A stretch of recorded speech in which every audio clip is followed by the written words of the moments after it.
All right, what's up, guys? Welcome back to another episode of the Living the Dream podcast. Today on the show, we're talking to Gina Simm, who is a retired teacher and author of Heart to Heart. Gina, how you doing? Good. Love to hear it. Love to hear it. And we like to jump right in. So if you could start with telling us a little bit more about yourself and what you like to do for fun, that'd be great.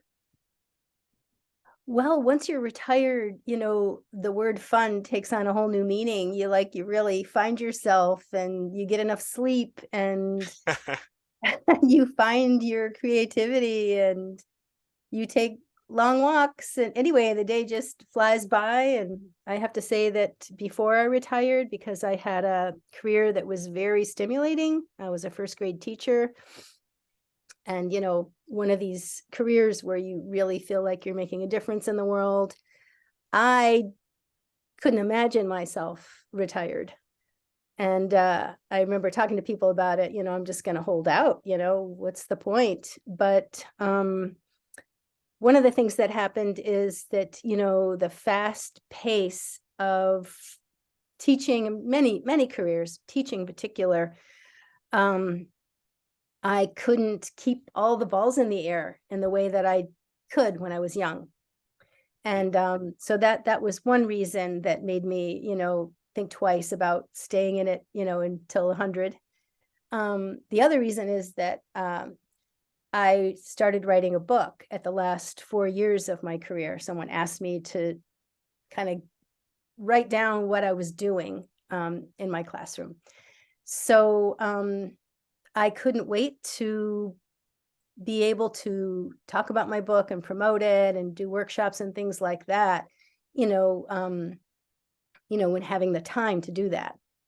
The downside of that is that you leave the laboratory that you're working in, so you rely on memories. Does that make sense? Yep. Yeah. So yeah, what I like to do for fun is pretty simple living, just making a good meal, getting enough exercise. I live in a co-housing community. So if you don't know what that is, it's intentional community living. We have 13 households and we share resources, and we have a big common house where we have meals together a few times a week and play ping pong and all kinds of stuff. Anyway, so I live in a community, and that's really great because there's so much to do here and I don't have to get in my car to go and, socialize, right? Yeah. So yeah.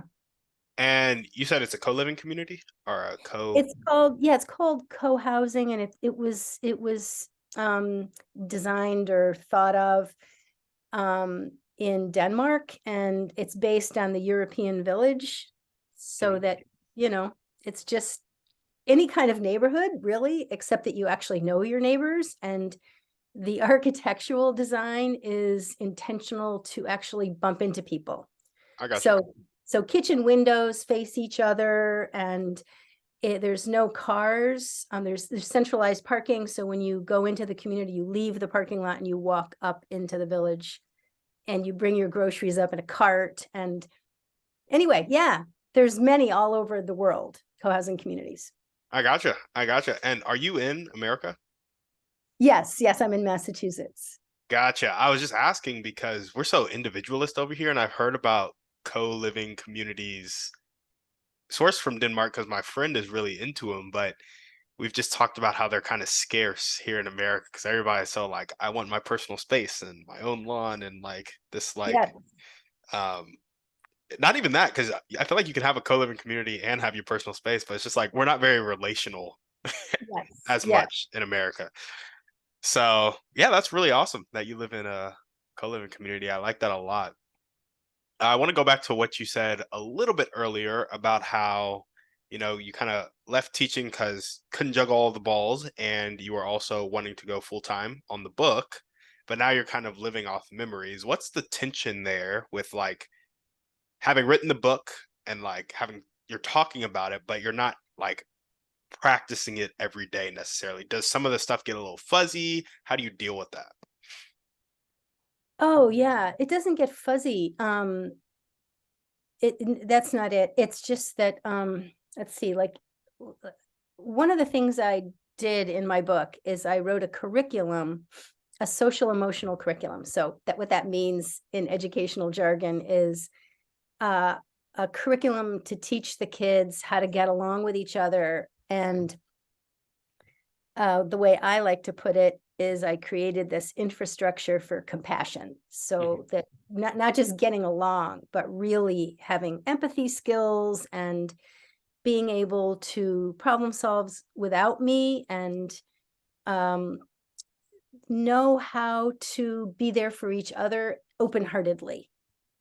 So um, the one of the ways I had designed the curriculum is through children's books. So you read a book, I have these 14 lessons that are based on children's books. So the teacher or the parent, because this can apply to families as well, reads a storybook that has some principles in it from nonviolent communication. I don't know if you know what that is, but Mhm. that's a whole thing. And so you read the book and then you have discussion points and a follow-up activity, and basically you're teaching a lesson. Like, for example, one lesson in my book is called Feelings Come and Feelings Go. Another lesson is Needs Are Universal. Another lesson is Friendship is a super important need. Empathy is like a healing potion, things like Mhm. that. So the Sounds like book, most adults could use these. oh yeah, definitely. So the lessons are based on these children's books, but when you leave the classroom, there's still being children's books written all the time, and I am not um, surrounded by all the new children's books that have come around that Mm. are in our school library. And I had a relationship with a librarian, and she would always be saying, "Have you seen this one?" So that's an example of being out of the laboratory. I gotcha. All of the problems that happen in a classroom are all the same. It's just the same through time.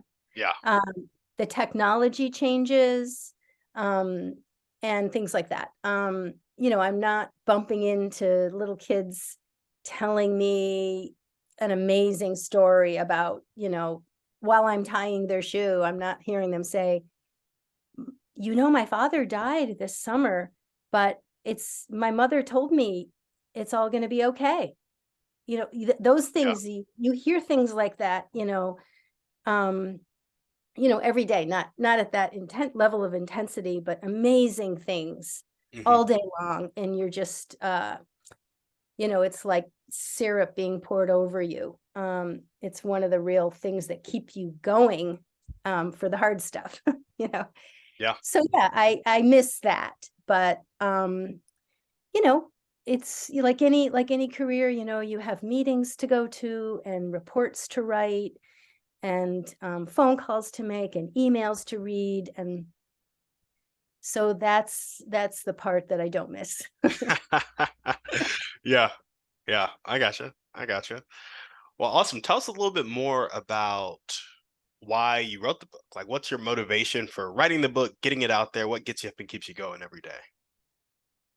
Yeah, well, I knew I was onto something. I started learning the principles of nonviolent communication about my last 10 years of teaching, and that really um, made me realize that I didn't have to be a problem solver anymore, which is what, I think parents and teachers think that that's what they're supposed to do. A problem comes, you're supposed to make suggestions, you're supposed to give advice. And through the principles of nonviolent communication, I realized all I really had to do was let them know that I really cared and to just reflect a little bit like, wow, that sounds hard. And you must have just really felt like you wanted to matter and belong. And if I could say something like that, um, they were just like, thank you, and they're off and running. I didn't need to say, well, have you tried asking her if she wants to sit next to you at lunch? Um, all of those things. Because when you do start problem solving like that, it takes away from the present moment of caring and listening. Hmm. And people can feel that, it's just like, oh yeah, she's going to suggest this, So once I realized that, I started putting together some systems. And like the books are one system. Another system I created was called the Wheel of Choice, and it had a bunch of options in. It's not a wheel that spins, it's just a pie that was mounted on the wall, and each segment of the pie had a choice that a student or more than one student could make if there was any kind of distress. So, for example, one piece of the pie said, take a break.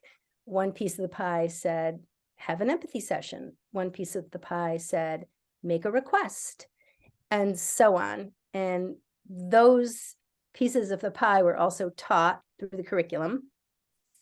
So whenever there was a problem that, if a child presented a problem to me, one of the things I would say is, well, have you tried something on the Wheel of Choice?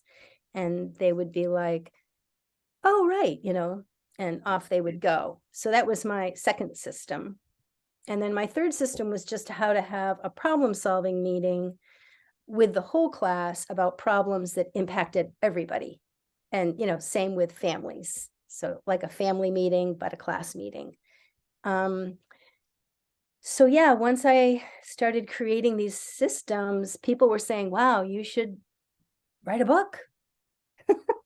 And I was like, well, no, no, no, I don't write books. I'm not like author material, that kind of thing. I kind of just, didn't take it seriously. But I had a mentor that really pushed me on it in a nice way. And so I started trying, and it came very easily, actually, because I was just writing about something that I already was doing and that I knew how to do.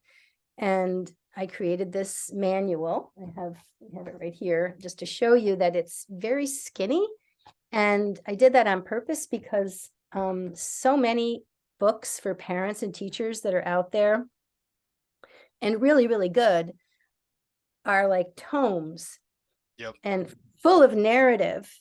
And it's like, I can't read this, I can't finish this. And you just often walk away feeling worse than you did when, you got the book in your hands. And so this is actually, I'm calling it a manual. It actually is a manual, a how-to book, so that it's used more like you would use the manual in your car, when you have to change the clock or something. So you can go to the section on, like making a request or expressing a regret, and, dog ear that, and, put a little sticky in it, things like that. So yeah, that's how it all evolved. And so yeah, it's very gratifying. I have a nice amount of stimulation in my life with promoting my book and doing workshops and stuff, and just living my life. When Yep. I was teaching, I was living my life like a tiny little bit, and my career took up, everything else. Luckily, it was a career that I really enjoyed, but Yeah. still, it's really nice to kind of do more self-care. I gotcha. I gotcha. And can you remind me what that first system was? I got that the second system was like take a piece of pie. The third system was like how to have classroom kind of problem solving meetings, much like a Yeah. family would. What was that first system again? The first system was the curriculum, what the Hmm, children's books, 14 gotcha. lessons, Yep, yep, yep. teaching them about empathy in all these 14 different ways. I gotcha. I gotcha. Very nice. Very nice. Yeah, that sounds so. I'm curious though, because you were teaching first graders, right? Mhm. To what extent were first graders able to like really practice? Because these are, I mean, high level emotional skills. Like empathy isn't like, I mean, there are 40-year-old men that struggle with empathy, a lot of them actually. And so, how Right. how well did the first graders kind of interpret the information, and then were they able to execute on the day to day?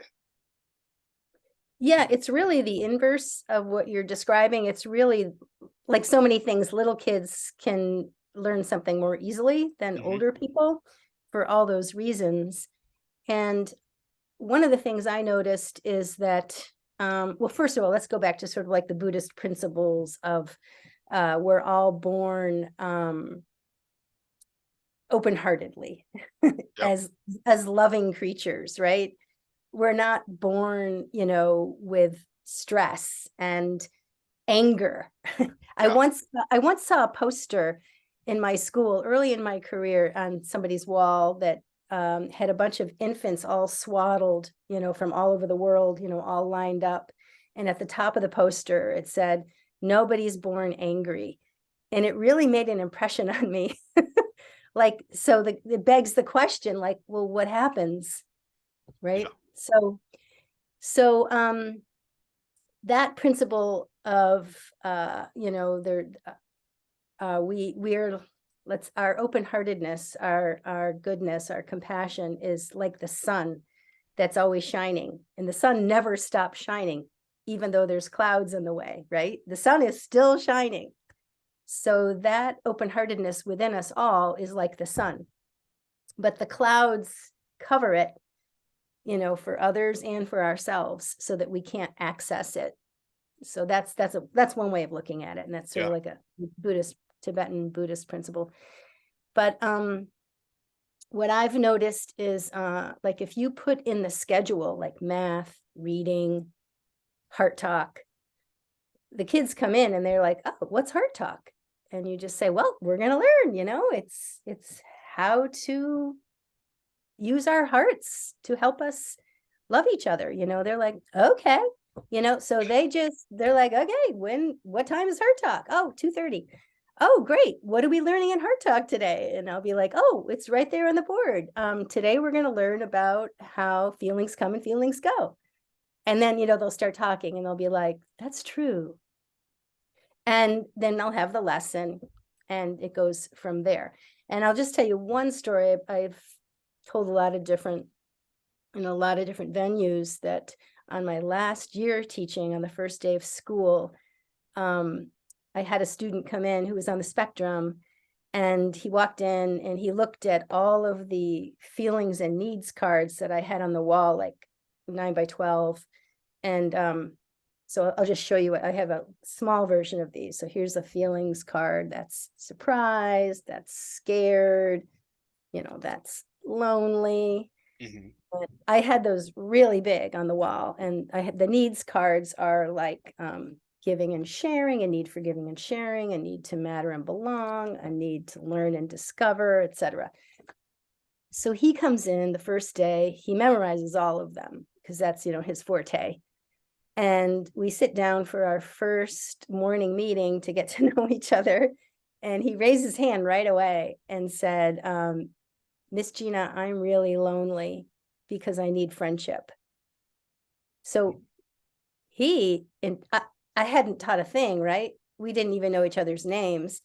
And it brought the compassion into the classroom. We all sat there like, wow, just feeling for him. And he got this emotional vocabulary, in one morning without it being taught, and was able to express himself.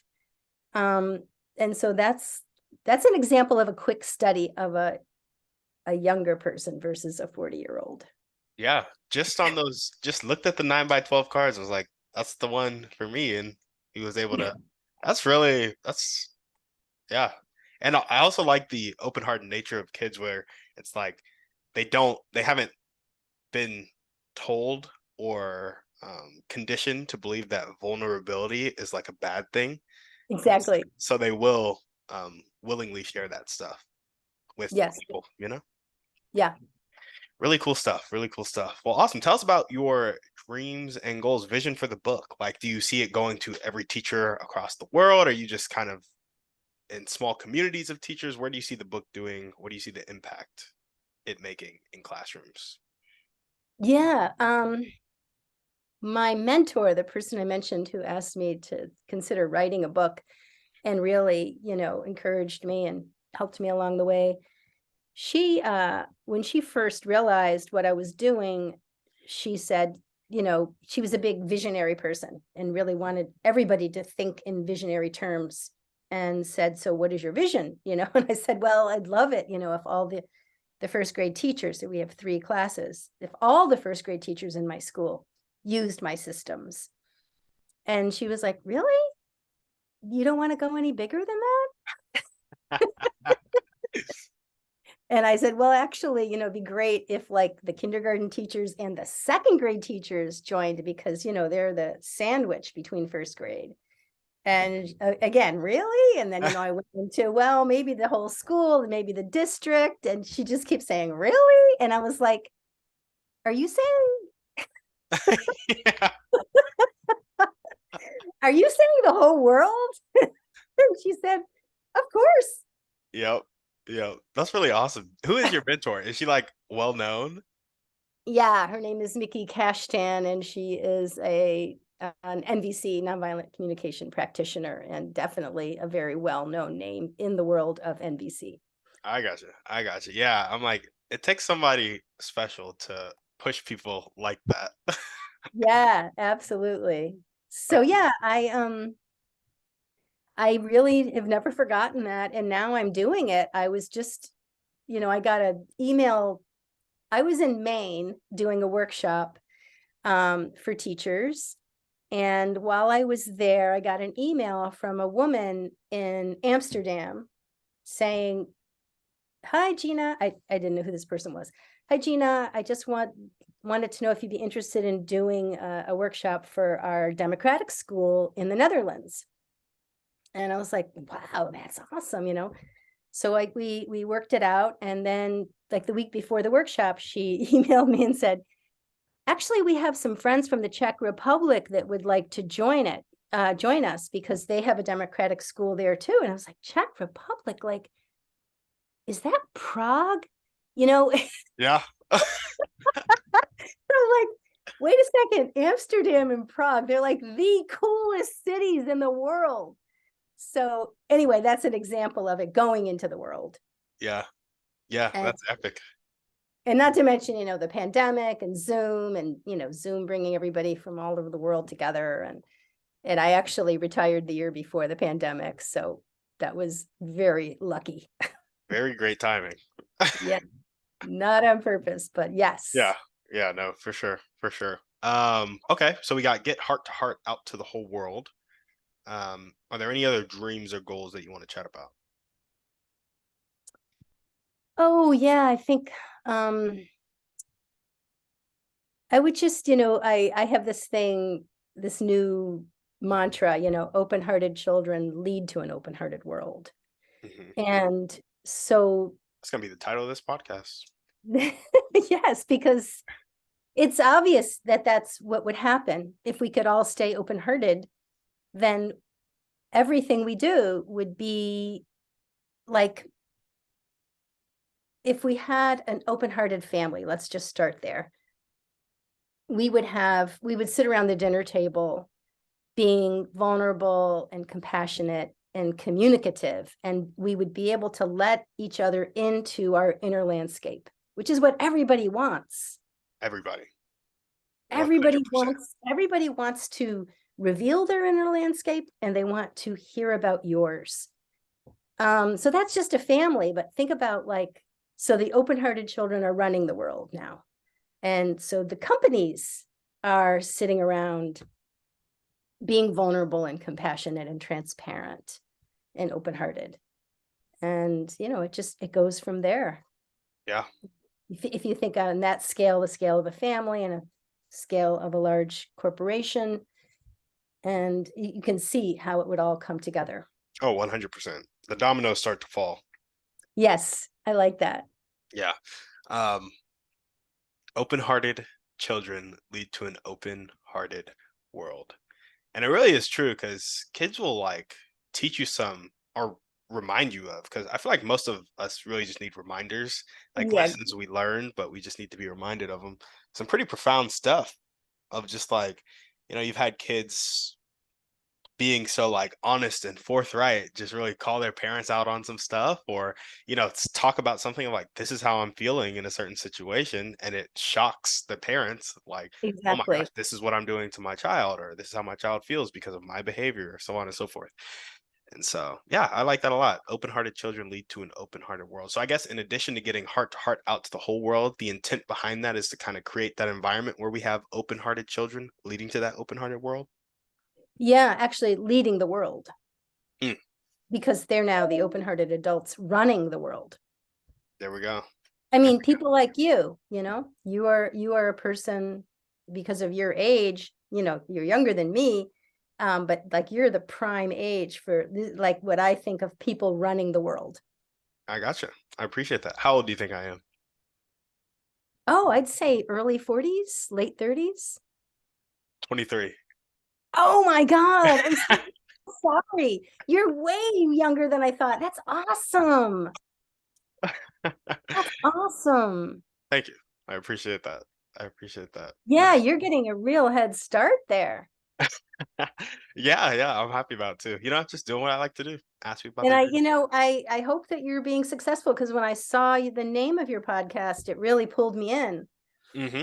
So, Mm-hmm. Yeah. Yeah, no, I appreciate that. Well, awesome. What are the top 1 to 2 skills that you need to develop right now in order to kind of get heart to heart out to the whole world and start creating that world where the open-hearted children are the ones leading it? the skills that I need to do that. Hmm. What? Yeah. Oh, obviously creativity. You know, thinking outside of the box. Like I try to do something creative every day, and it doesn't have to be about my book. It can be like making a birthday card for somebody. Yeah. Just, you know, just getting the creative juices flowing. Um, and then just, you know, confidence, you know, Mhm. just like not holding back what you know you have to offer. And I've definitely noticed that in myself. You know, towards the end of my teaching career, I was very confident. I was like never holding back. But then once I stopped, now I'm in this new sort of second career. I could feel myself shying away. And I now I'm feeling myself being more confident and reflecting on, yeah, I was holding back. Yeah, I was holding back then. I gotcha. Well, like for example, one of the things I'm doing now is working with Instagram. I mean, somebody my age doesn't usually try to work with Instagram, but I'm really liking it. And I'm doing these things called open-hearted minutes now. And just for 1 minute, talking about the things I'm talking to you about. Hmm. Hmm. And that's one of the ways of getting it out because that's one of the tools that people use on a regular basis. Yeah, dude. Instagram has basically everybody's attention. So, yeah, I like that a lot. I like that you have stepped into confidence. I guess just a follow-up question on that. Do you feel like there are still places where you lack a bit of confidence and so you're holding out on yourself? And if so, where are those places? Yeah, probably. Nothing's coming to mind, but there, yeah, I mean, of course. Yeah, I feel like I'm not doing enough. Like like like what am I not doing? I don't Mhm. know what it is that I'm not doing. Um, but it feels like there must be something that I'm not doing to get what I have to offer out there. Yeah, Because I guess I'm being impatient, but in a good way. Um, so I want it to be more out there. Just want it to be more out there. yeah, 100%.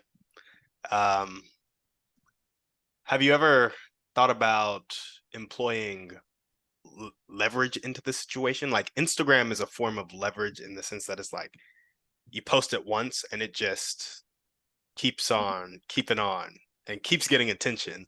And so that's kind of like one action for you equals multiplied output. And so are there any other ways you see yourself putting leverage into the scenario of getting your book out there, whether it be with other people or using money or using technology or any other forms of media?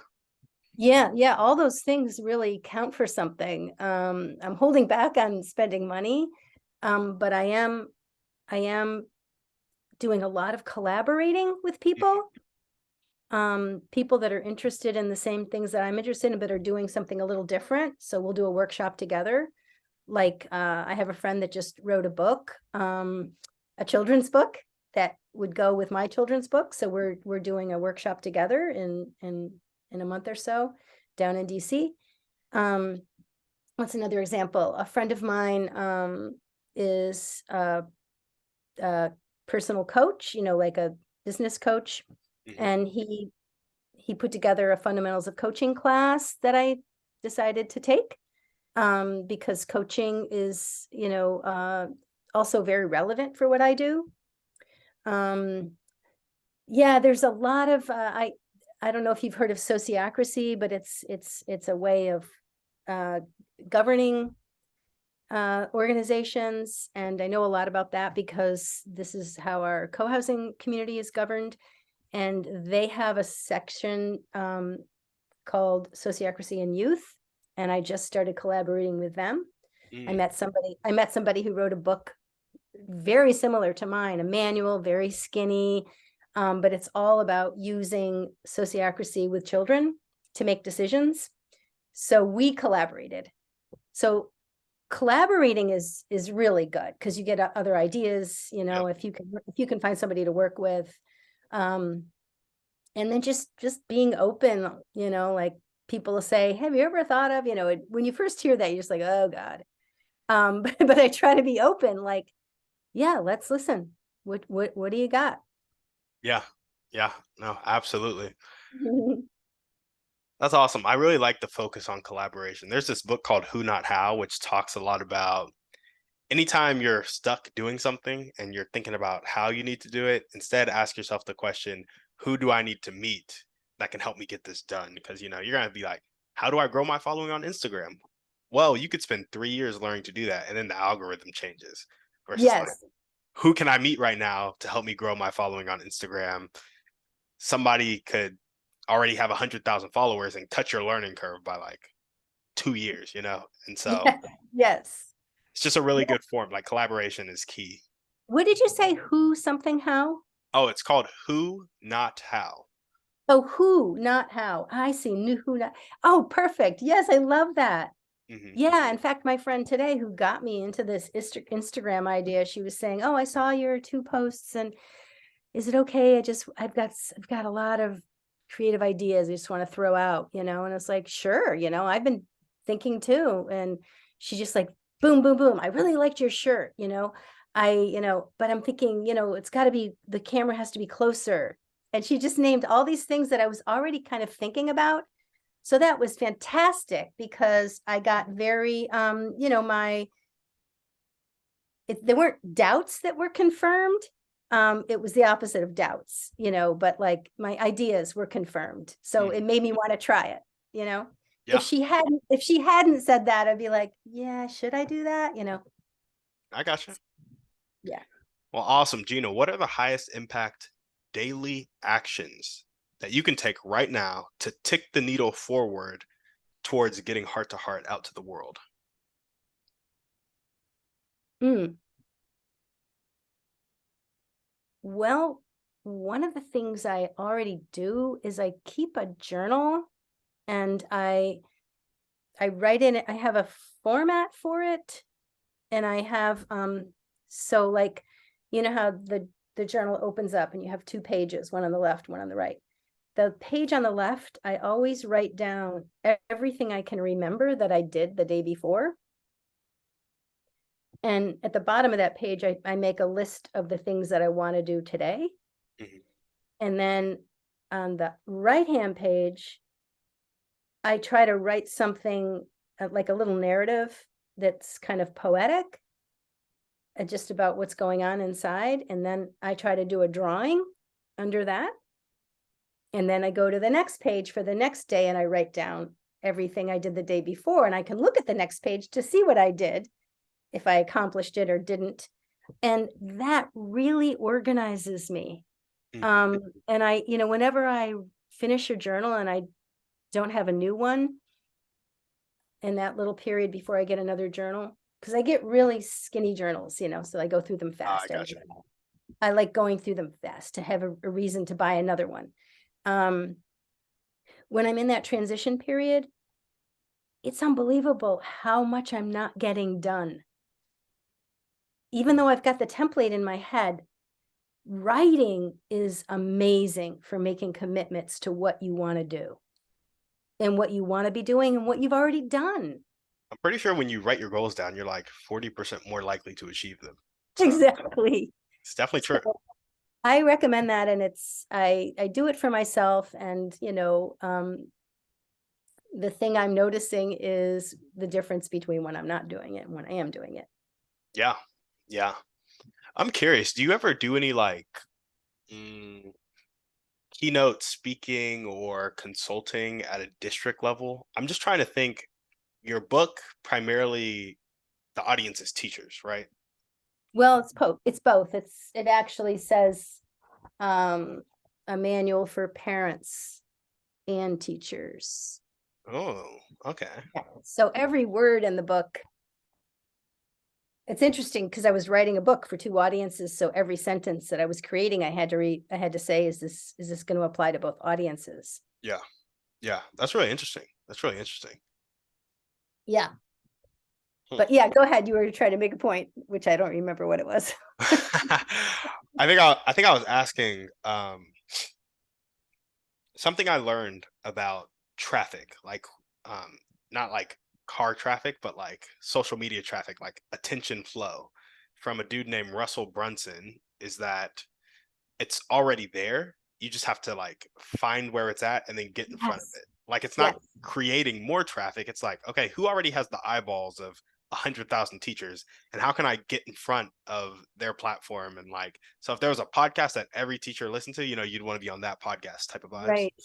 Yes. And so I'm just curious, like, because I feel like districts obviously have the ears of all the Yeah. teachers in the district because they're their employer. And so I was like, how could you work with a district to, um, get your book in front of that district in a way that, is good for you? Because I don't want you traveling the country in your retired days. That would take out all your room for self care. Right, right. but Yeah, no, that's really good. I'm glad you're saying it. It's very encouraging, and you're definitely, the person in the district is called the curriculum director. mhm. The curriculum director is the person who hires people to come and give a workshop to the whole district. And so I mean, I just know that because, I worked in a school, but um so yeah, I'm working on that. And it's true. I'm disappointed that I haven't been as successful as I'd like to be. And one of the phenomenons that occur is the not in our own backyard phenomenon, like the people that in your own town that really know you, that it's sort of like you're not as interesting. Like all of the stuff I'm doing is not in my own hometown. Yeah, I don't know what that phenomenon is, but it is a phenomenon. Um, it is for sure. and it's like I'm too scared, I'm too scared to go to Tim is his name, the curriculum director of my school that I left, which I could ride my bike to. That's how close it is. I'm too Mm, scared to ask Tim, because I know Tim. And what if he's not interested? And what if they already have a social emotional curriculum? So all that insecurity that we feel about the people that we know mhm. definitely is at play. I got you. I got you. Well, this is a funny question because you just said Tim, but I'm gonna ask the Yeah. question anyway in case somebody else comes to mind. If there were one or two people that you could meet right now, and it could be a specific person or a type of person, and they'd really help you take that next step towards getting your book out there, who would that person be and how would they help you? Yeah, I think the not only curriculum directors, so let's say Tim called me, that'd be awesome. Um, but also the schools of education in universities. Schools. Those are those are the teacher training programs, right? Hmm. Those people are teaching people how to become teachers. Hmm. And those people that are learning to become teachers are terrified of classroom management for very good reason. They want to know what they can do to have everybody get along so that they can actually teach. I have some. I literally have a friend. I think she's a computer engineer or software engineer. She said her ideal profession would be teaching if A, it paid more because she makes more than a teacher does, and Right. B, she knew how to manage a classroom. So those are Right. her. That's her biggest pain point outside of the money of it, just managing a classroom. Exactly. Which is so interesting. I'll have to send her this podcast. Thank you. Oh, I love that. Yeah. uh, Yeah. uh, No, what's Tim's last name, the curriculum director? Sheehan. How you spell that? Timothy Timothy Sheehan. Sheen. Or no, Shehan. I gotcha. I gotcha. I'm gonna send it to Tim too. Oh, great. I'm gonna go find him on LinkedIn or wherever, Right. and I'll send him the podcast. And then that'll be the contact for you. So if you get a gig, let me know. Unless you Thank don't want me to. If you don't want me to, I won't. But Oh no, that's awesome. That's awesome. awesome. Okay. Sounds good. No, Sounds good. I really like him. He used to be a first grade teacher, so I knew him then before he became the curriculum director. So There we go. There we perfect. go. Oh, Well, now we're gonna jump into our thriving three, and our first question is: what's your favorite book, movie, or podcast? Pick one. I really like the Daily, the New York Times, the Daily. I love how accessible that is to learning what's actually going on in the world. Is that a podcast?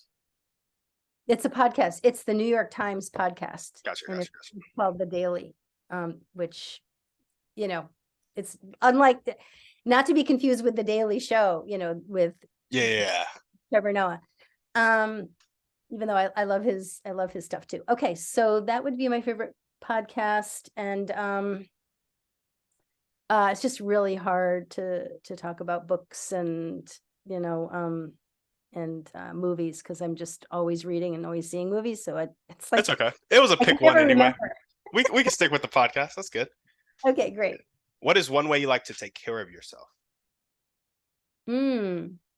Yeah. Well, I have a garden. Well, there's a community garden, and then we have private gardens. My husband and I have a private garden with vegetables and flowers and whatnot. And I have been growing calendula. It's a flower. I don't know if you know what it is, but it's really good for your skin.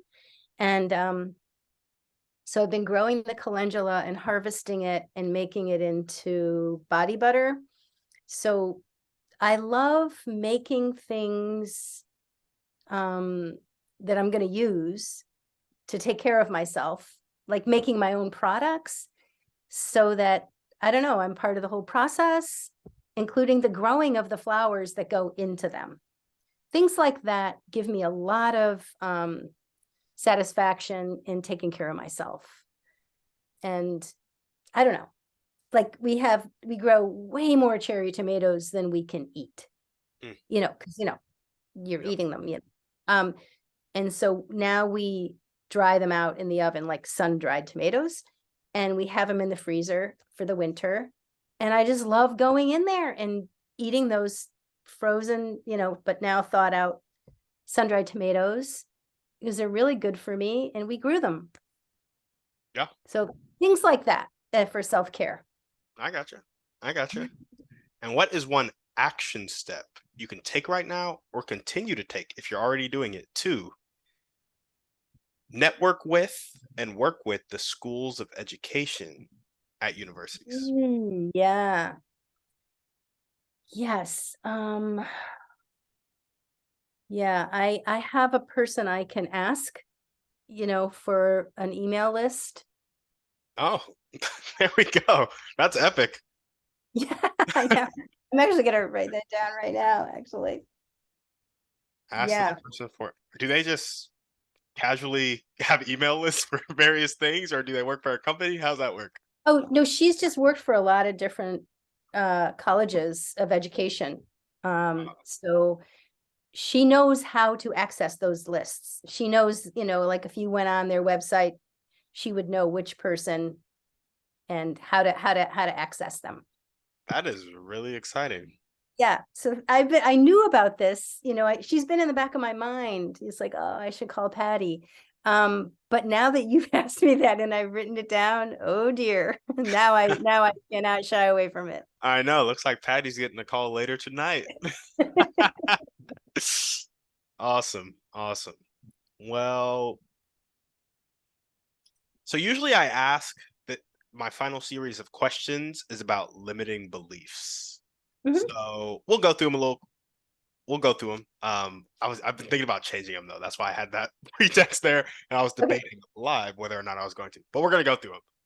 Yeah. These questions can get a little personal. If you don't want to answer them, just be like, "I'll pass," and I'll be like, "Okay, cool."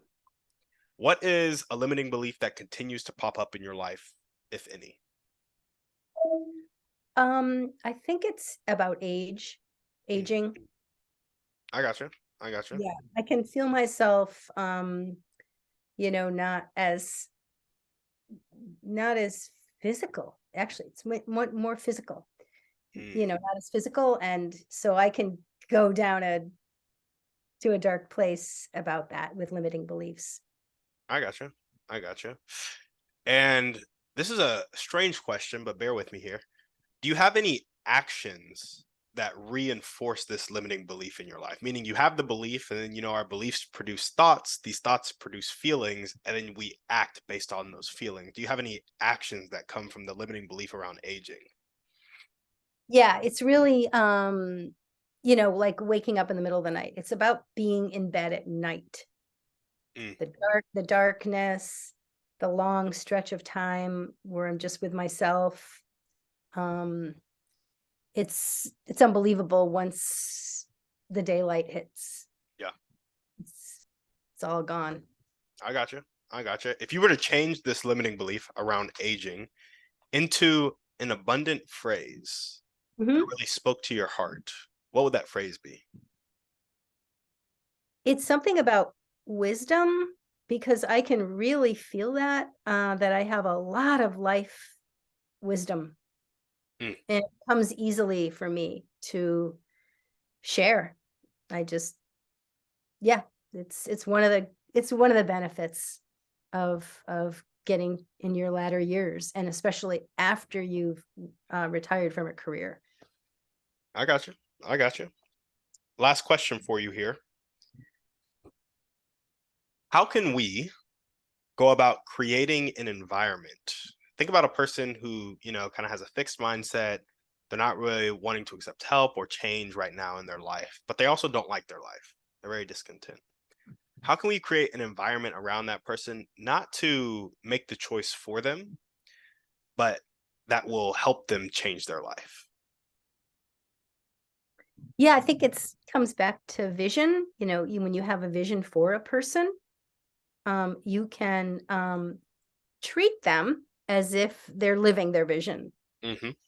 Hmm. So it's not like you don't have to lie or anything like that, but you can say things like, uh, "Yeah, that's something that you have a lot of expertise in."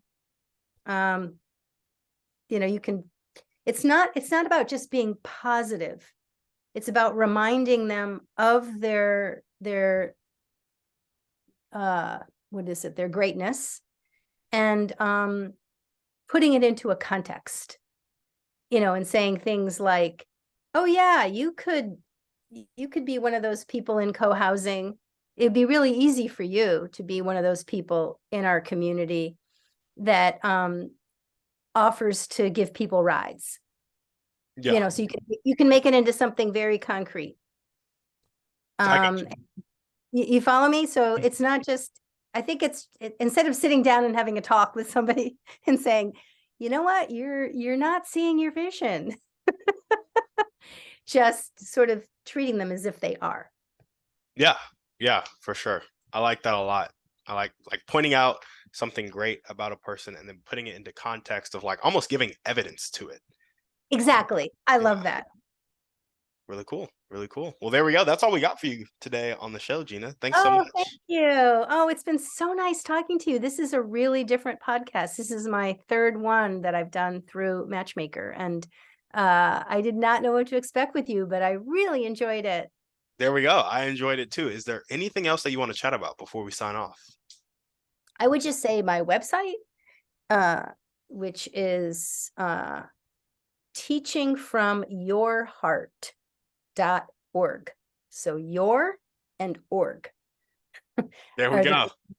So people want to say different things. I'm not even going to say it because I don't want to put it in your brain, but it's www.teachingfromyourheart.org. And so if you go to my website, you'll see videos of kids having empathy sessions together and my classroom and books. And there's, this podcast will now be on there in addition to some others, and songs that I've written and other things that I'm doing in the world of open-hearted living. And yeah. Awesome. Awesome. I love it. I love it. Mhm. And if you guys are listening to this and you loved what Gina had to say, make sure to check out that website. It will be down in the show notes. If you know any curriculum directors or people who are the head of the School of Education and universities, make sure to connect them to Gina and send them this podcast and Gina's website. That would be amazing. Thank you guys for listening. Gina, thank you for coming on the show. We will see you guys on the next one. And on that note, we're out.